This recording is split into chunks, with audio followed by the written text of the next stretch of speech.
I am Dr. Ray Dykes, and this is the Personal Faith Program. This is a podcast entitled A Short History of the Devil.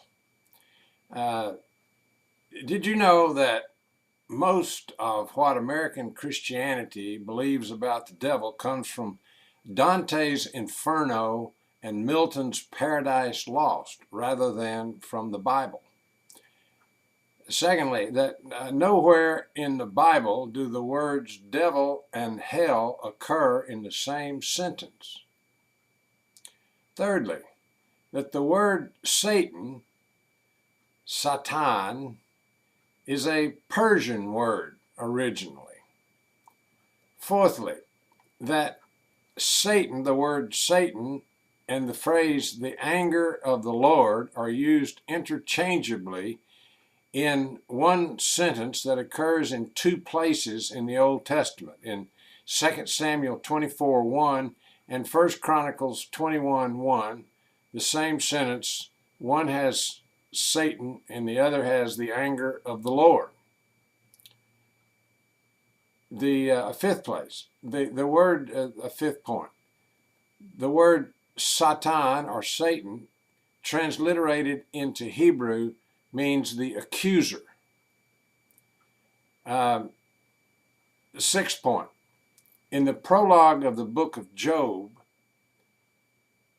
Satan, shows up in the heavenly court of Yahweh along with the other sons of God. Now, and this idea of the devil or Satan being one of the fallen angels doesn't occur in the Bible. That's in Milton's Paradise Lost. In the seventh point, in the gospel accounts of the temptation of Jesus, Matthew refers to the tempter, Mark refers to Satan, and Luke refers to the devil. So take your choice of the names. There is no concept of a devil in ancient Hebrew thought as an adversary of God. Prior to 500 BCE, there is no concept of an adversary of God in any known religion in the world.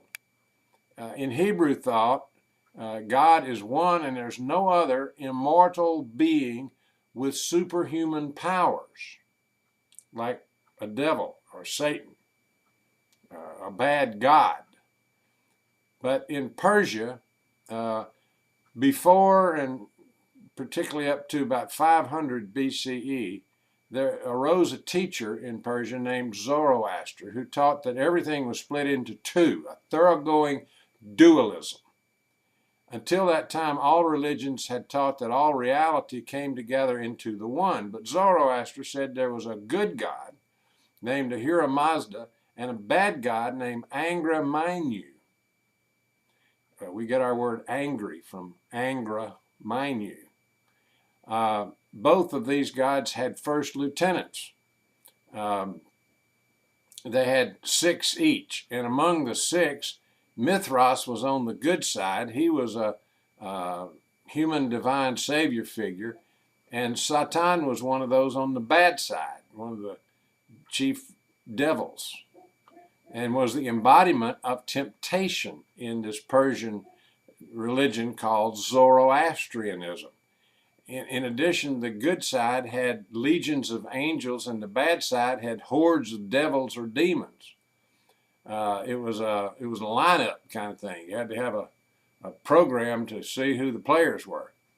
The idea was in Zoroastrianism that there was a constant cosmic battle going on between the forces of good and the forces of evil.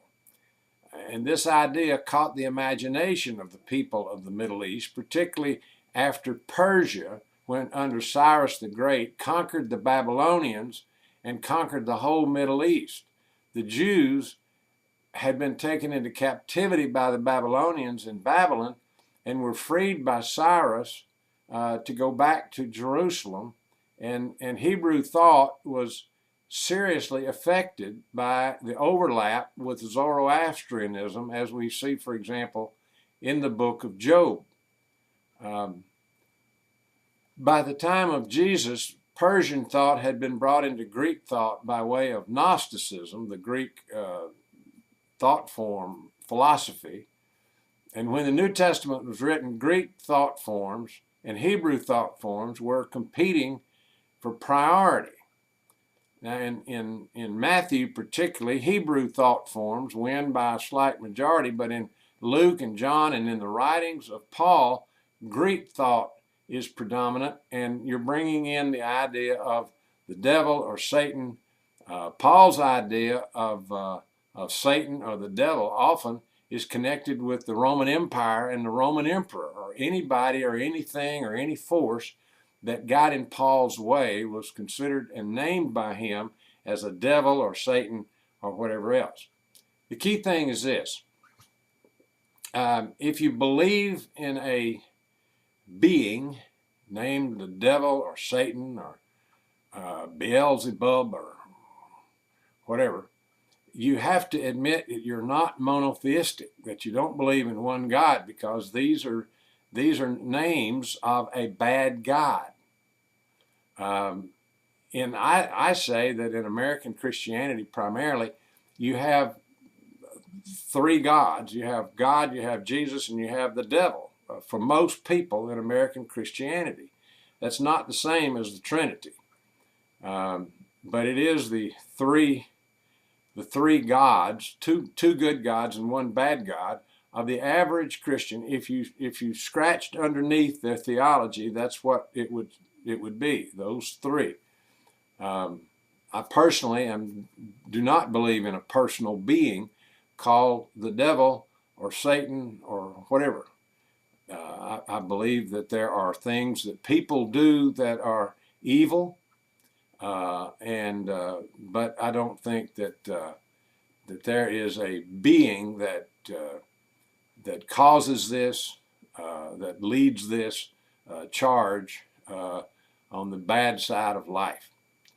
Some thoughts about the short history of the devil. It can go on for quite a while, but this is just a short history, and I hope you have found some straw perhaps in this that will mesh with your clay and help you build a belief brick.